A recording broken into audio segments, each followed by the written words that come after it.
And we're rolling. All right, well, welcome to our webinar, the 3 must-have tools for book marketing in 2021. So book marketing in 2021 isn't so different than book marketing in the past, except that we do have a few considerations that in the way that our world has changed with the pandemic and everything that's happening. So the main focus when we're marketing this year and going forward is on social media, virtual events, building your audience and your brand, and staying top of mind. And most of those things, social media, building your audience, staying top of mind, those are true just of marketing. That is not specific to 2021. But what is true is the way, or what is new, is the ways in which we will be achieving those things. And that's what we're really going to be talking about today. Okay. So the first tool that is the game changer for modern marketing is Canva. And for some people, this is a duh, like that they already are familiar with Canva. And for some people, this is brand new, or maybe you've heard about So being as I'm here, I don't want to interrupt your spiel. Oh, you're recording this for other people, aren't you? You're fine. I was just going to say, I use it. I know it. I love it. Okay, well, so I'll still go through it quickly, but I'm glad to know that you are in it and you love it, because the last presentation we did, no one was familiar with it. So Canva is a powerful tool for all of the things. It checks all of the boxes for our goals for marketing. So it helps with social media, helps build your brand, helps build your audience. It will create opportunities for virtual events, and through all that, you'll stay top of mind. I did know that it did virtual events, though, so that's news to me. So that is a newer thing they're moving into. So for me, Canva is a straight up non-negotiable when it comes to any kind of marketing plan or efforts. And as you can see, so this whole presentation was created in Canva, and I tried to use as many different tools and things that they'll allow. So there's animations and graphics, different colors, that kind of stuff. So what it is, for anyone who's not familiar, is a graphic design platform for non-graphic designers, and anyone can learn to use it. Literally anyone. It has millions of templates and stock photos, which is the main thing that makes it so universally user-friendly, because at a minimum, you can go in, pick a template, have it pre-sized for where you're going to use it, change out a little the text, and be good to go. You don't have to do anything more than that if you don't want to. But you can run slide presentations through it, which is what I'm doing now along with Zoom. You can take existing slides or content and just run a voiceover for something you want to use somewhere else. You can create intro and outro clips that you can add in. So for example, I have a client that I work with, and she does videos every couple weeks, and she's having her assistant create little musical and animated clips to start and end every video. So it's the same every time, and she's doing that in Canva. You can take a slide presentation, and with 2 clicks, it's a PDF that you can send out. You can create GIFs. You can take static images and animate them into GIFs. You can take a static clip and insert a video clip to use that. And video is super popular on social media. All the algorithms like it. It always will help you get more attention on your post if you have some kind of video or animated feature to it. And then it is super easy to collaborate and share projects with other people. So if you have an assistant, if you have a partner, if you have someone else who's going to be helping you, super easy to just get in there and put a presentation together or a PDF with other people. So our next tool is email automation. And this is essential for building your audience, building your brand, and staying top of mind, because it lets us connect. And it's so much more important this year now that so many things are done virtually. So we don't have as many opportunities to go face to face and make an impression, make a connection, shake hands, communicate. So having a way to communicate virtually is so much more important than it ever has been. So just to make sure we're all on the same page, email automation is when you use a platform to allow you to easily enact and execute a strategy to collect, manage, and leverage email addresses. So this is beyond Outlook, beyond Google. You want to be able to do a lot more with the information that you're collecting than just send emails. So, and that you're doing all of that in order to build and maintain a connection with your audience. And that is the goal, is building relationships, building connections so that they will buy your books and tell their friends to buy your books. So why are we talking about email automation? Why is this on my top 3 list of tools? And it's because the automation, specifically having a platform, makes all of those things easy. And when something is easy, we're more likely to do it. And then we're more likely to have the results that we want from doing those activities. So an email automation system will let you collect and manage email addresses, which means it'll let you segment them. It will let you keep track of when they came in, how they came in, how you met them, if they've interacted with you in some way. Also, with these platforms, generally you can create formatted and branded emails that will let you build your brand, connect your audience. You can schedule emails, so that you don't always have to be sitting right at your computer at the moment you want to send it. And you can create campaigns so that you can have a series of emails, for example, that might go out over the course of 3 months. You set it up once and it runs itself. So again, easy, more likely to be successful, because you don't have to remember, oh, I forgot I have to send that email out 2 weeks from when I send the other one out. And they will let you track engagement, so you can start to get a sense of whether your content is hitting, whether your audience is responding, are they even opening the emails, are they clicking the links you're giving them? And that will help you refine and evolve your content to make sure that it does, connect with your audience. So Todd, do you have a question? I do. So I'm currently using Convertkit. I'm not finding it user-friendly. I'm not really liking it. I'm maxed out.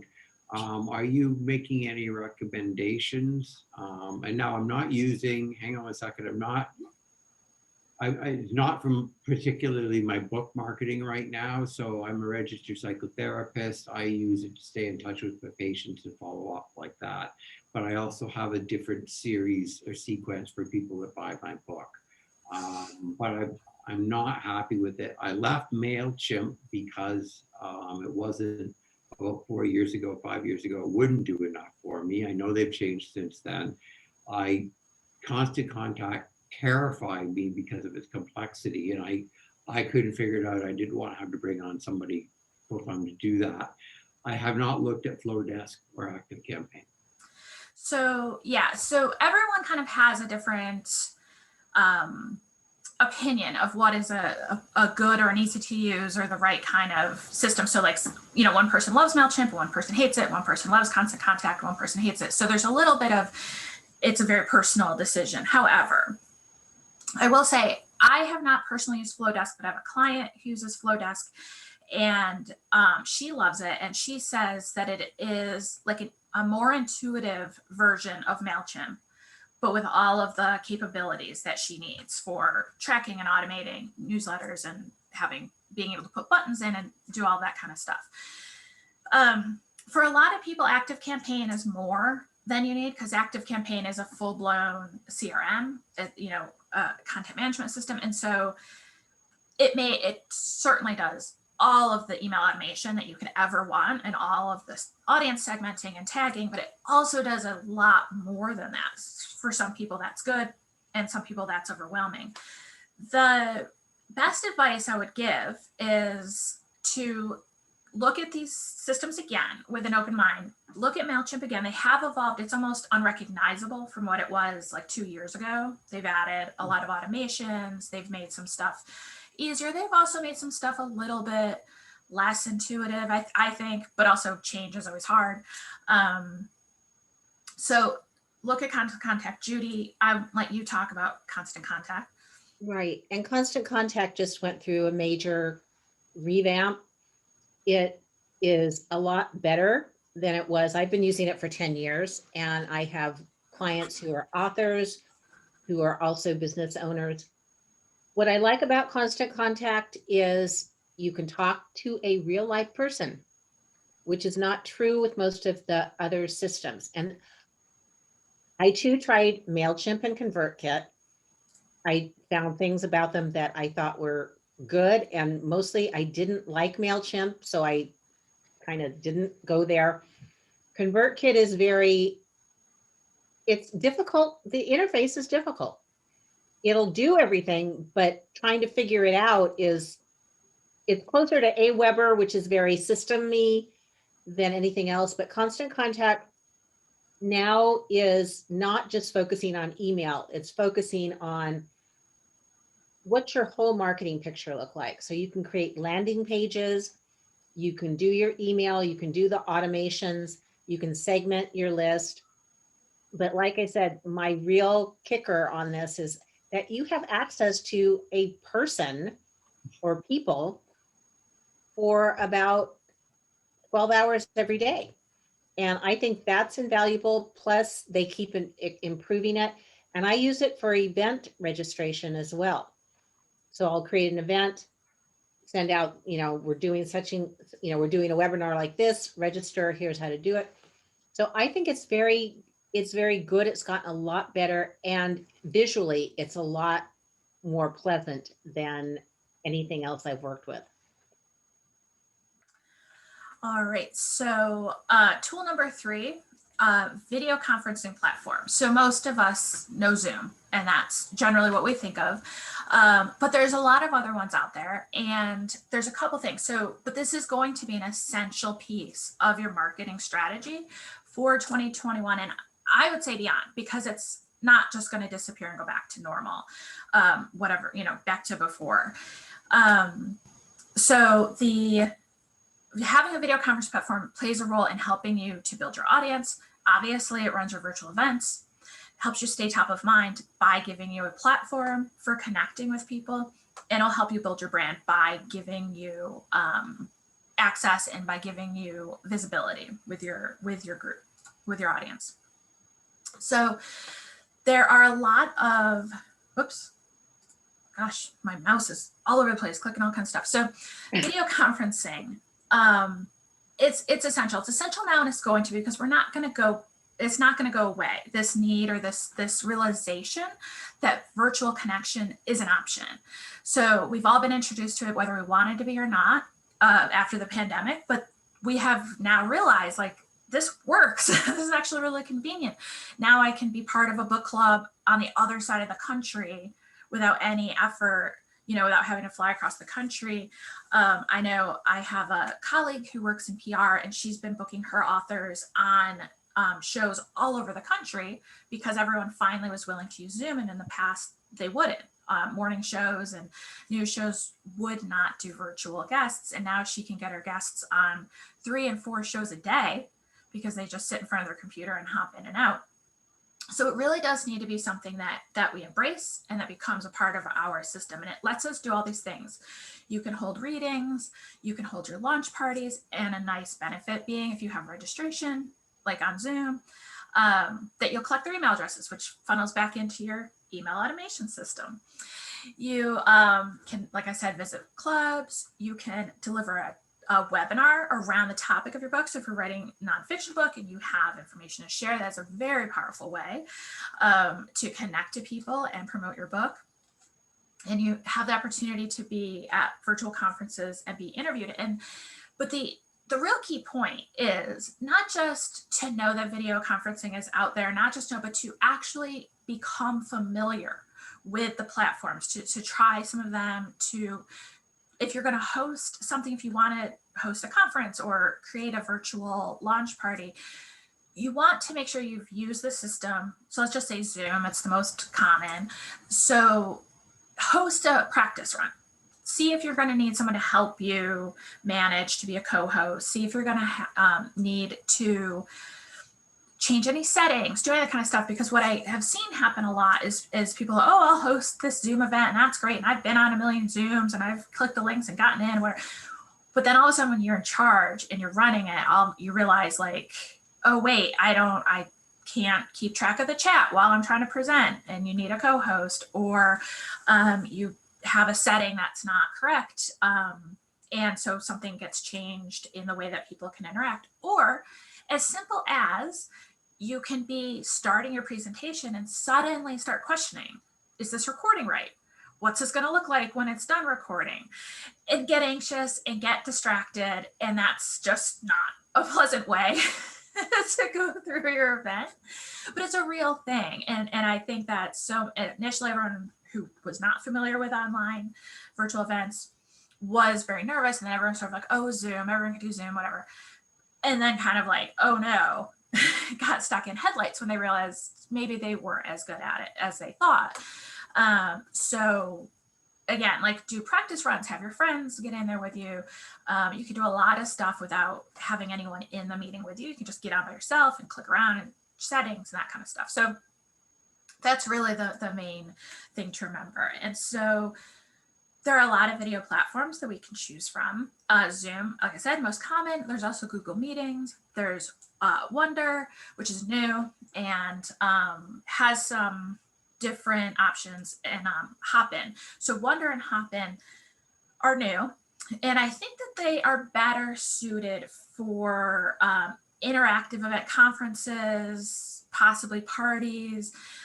They have the capabilities to let you sort of create rooms that people can, you know, like you have like an exhibit area and you can have like a main stage and let people interact that way. And that's going to be more than what most people need.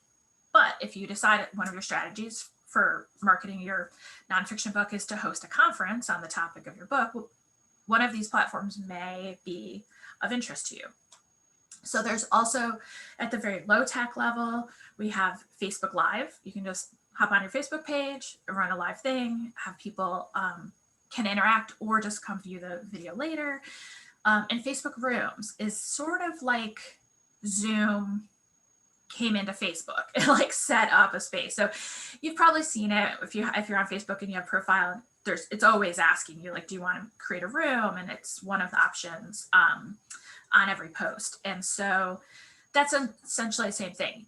Create it, you invite people, they come in, they don't register, you don't get their email addresses, but it's just another way to do it. And then there's also Instagram Live, which is another great tool for doing like a live reading, to do a Q&A, like that kind of stuff.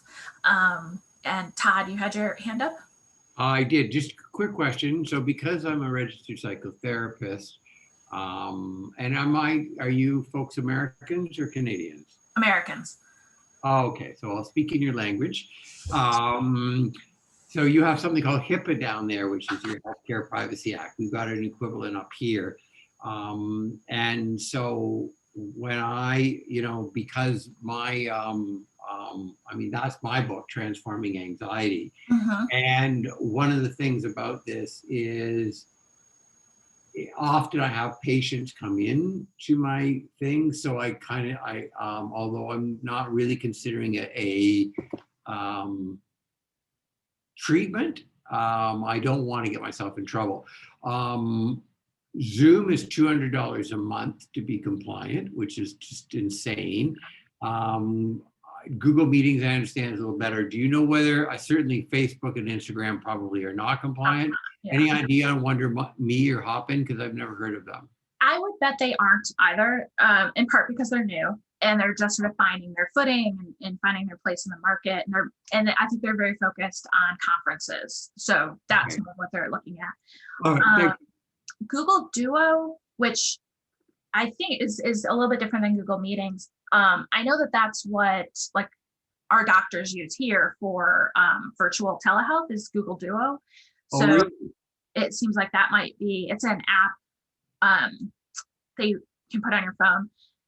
I also think there might be some software. I have a friend who's a mental health practitioner, and she had to get a certain kind of software that she does the video through. Yeah, everybody's jumped on the hoop, but they either don't do group or they don't do this or and I'm using one right now that I don't particularly like. And I heard rumors Zoom was going to or would drop their prices shortly for HIPAA because all of us mental health care practitioners in small practice, $200 a month is crazy just to access a video platform. Right. Absolutely. Yeah. So hopefully you'll have some more options emerge. But you also, if you were just promoting your book and not doing any, actual therapy or letting people ask those kind of questions. It's tricky, like if somebody wanted to, people complain, and when they do that, particularly in my field, because I'm dealing with people with mental health challenges, and unhappy people can sometimes tend to complain, and so it can be sort of, I expected this was going to be a therapy group, right? And so right. it just it is. Better safe than sorry. That's all. Yeah. Oh, yeah. And I'm sure even if you disclosed at the beginning that it's not a therapy session, as you said, if you get a wackadoodle, they're gonna do what they do. So a wackadoodle, Judy. That's I'm sorry, we get them too. We get them too. So I've never heard the expression. It must be another American. It's a very, very official, technical American term. Okay, moving right along. My apologies. All right. So, whoa, why is this jumping around?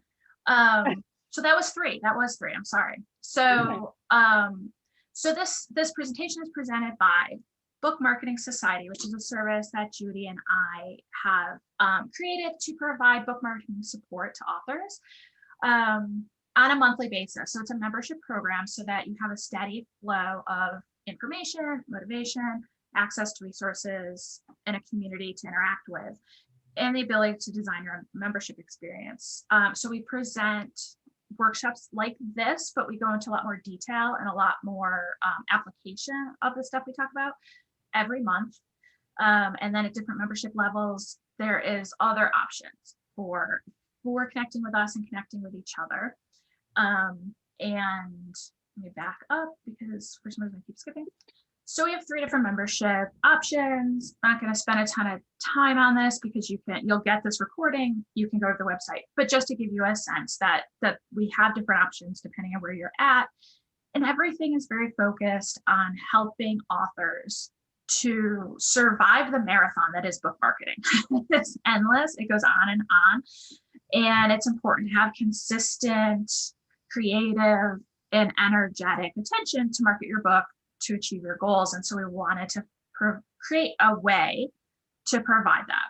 So that's what we've done. And so we do an internal workshop every month. Like I was saying, that's just for members, and that becomes, we have access to forever.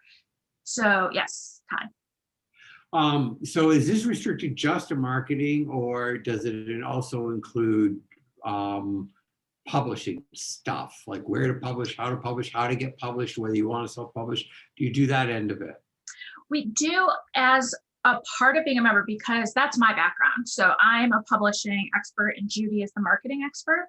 And then I've gotten very familiar with marketing from working with my authors and helping them to publish. And so on the evolving and eminent author membership levels, you have the ability to book free consulting sessions with me and Judy separately. So it's like from an hour to 2 hours a month, depending on the level.